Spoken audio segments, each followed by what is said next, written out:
तुम जमीन पर जुल्म लिखो, आसमान पर इंसाफ लिखा जाएगा। तुम जमीन पर जुल्म लिखो, आसमान पर इंसाफ लिखा जाएगा। सब याद रखा जाएगा, सब याद रखा जाएगा। आदाब दोस्तों, मेरा नाम माजिद खान है। दोस्तों, यूपी स्टेट के डिस्ट्रिक्ट मुरादाबाद में जाकिर हुसैन और उसकी फैमिली और एडजॉइनिंग एरिया के जो उसके लोग थे, वो सब मिलकर 10-15 लोग, 7-8 लोग मिलकर अपने घर में तराबी पढ़ रहे थे। वो इसलिए कि उस एरिया में मस्जिद नहीं थी, और उस एरिया में मस्जिद न होने पर उन लोगों ने अपने घर में तराबी पढ़ी, और जिसको लेकर कुछ लोगों ने प्रोटेस्ट किया, जिनकी आइडियोलॉजी ही इसी बेस पर है कि इन लोगों को कभी पार्क पर नमाज पढ़ेंगे वहाँ से रोको, कभी कुरान पर तनकीद करते हैं, कभी आयतें ख़त्म करने की बात करते हैं, कभी हजूर पाक की शान में गुस्ताही करते हैं, कभी इनको मुस्लिम की बात करते हैं, कभी नमाज पर बात करते हैं, कभी लाउड स्पीकर उठाने की बात करते हैं। और आज यूपी में मुरादाबाद के डिस्ट्रिक्ट मुरादाबाद में एक जाकिर हुसैन और उसके एडजॉइनिंग एरिया के जो लोग एक घर में नमाज पढ़ रहे थे,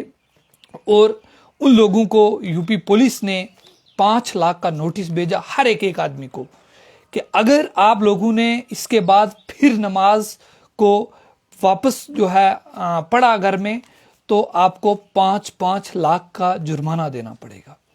दोस्तों, हम कहाँ पे रह रहे हैं जहाँ पे हमें जिस ऑफिसर्स ने, अगर आईएएस अफसर डिस्ट्रिक्ट में होता है या एसएसपी होता है, वो आईपीएस होता है, उसको कॉन्स्टिट्यूशन के बारे में नहीं पता, राइट टू फ्रीडम उसको पता नहीं है, फ्रीडम आर्टिकल 18 नहीं पता उसको, फ्रीडम एंड एक्सप्रेशन नहीं पता, राइट टू रिलीजियस प्रैक्टिस नहीं पता उसको। अगर ये लोग कर सकते हैं घरों में, तो हम क्यों नहीं?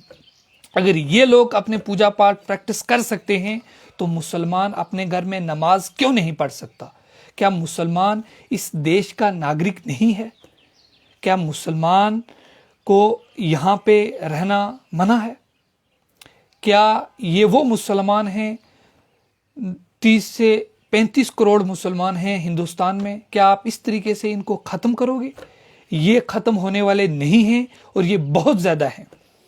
और याद रखना, कहते हैं कि तुम ज़मीन पर जुल्म लिखो, आसमां पर इंसाफ लिखा जाएगा। सब याद रखा जाएगा, सब याद रखा जाएगा।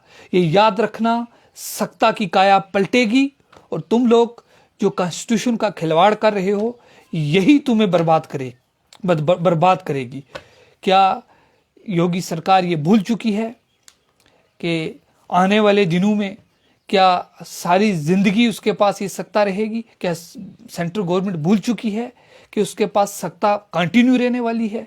सत्ता का काया पलटेगा। जिस तरीके से आप किसी के बयान पे उठकर उसको डिफेमेशन लगाकर राहुल गांधी को अंदर कर देते हो, दूसरे को, और देश के जो खजाने हैं वो खाली किए आप लोगों ने, करोड़ों रुपए यहाँ से उठाकर बाहर भेज दिए, और वो लोग जो आपने उनको एनओसी भी दे दी कि यहाँ से क्लीन चिट है जी, यहाँ इन पे ऊपर कोई ऑब्जेक्शन ही नहीं है। याद रखना, तुम लोग कभी अजान पे तनकीद करते हो, कभी हमारे अगर पार्क में कोई नमाज पढ़ लेता उस पर तनकीद हो जाती है। अब घर तक पहुँचाए हो कि घर में नमाज नहीं पढ़े।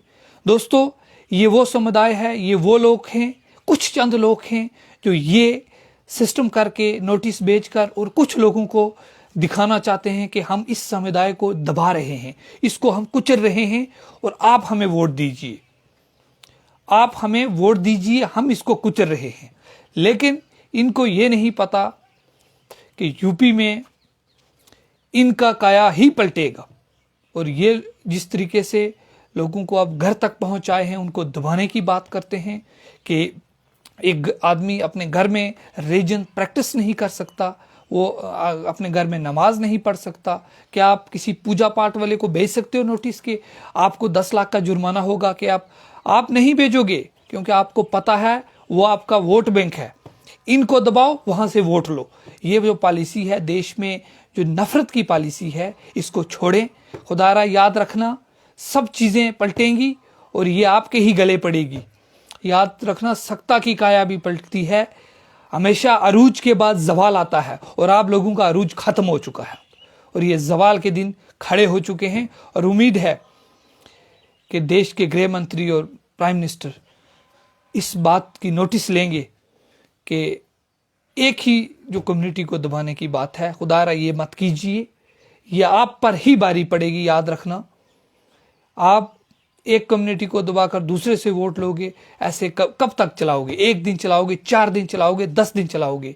ये सिस्टम आपका नहीं चलने वाला और ना कभी चलेगा। दोस्तों, आप लोगों की क्या राय है इस चीज को लेकर? यूपी पुलिस ने 5 लाख का नोटिस जाकिर हुसैन और उसकी फैमिली को भेजा कि नमाज नहीं पढ़ना है। आप लोगों की क्या राय है इस पर कमेंट सेक्शन में जरूर बताएं, और उम्मीद है कि आप लोग भी अपनी राय जो है हर प्लेटफॉर्म पे इस आवाज को उठाएंगे, ताकि ये आवाज देश के गृह मंत्री और देश के प्राइम मिनिस्टर तक पहुंचनी चाहिए कि इस तरीके से ये सिस्टम नहीं चलेगा और ना कोई चलने देगा।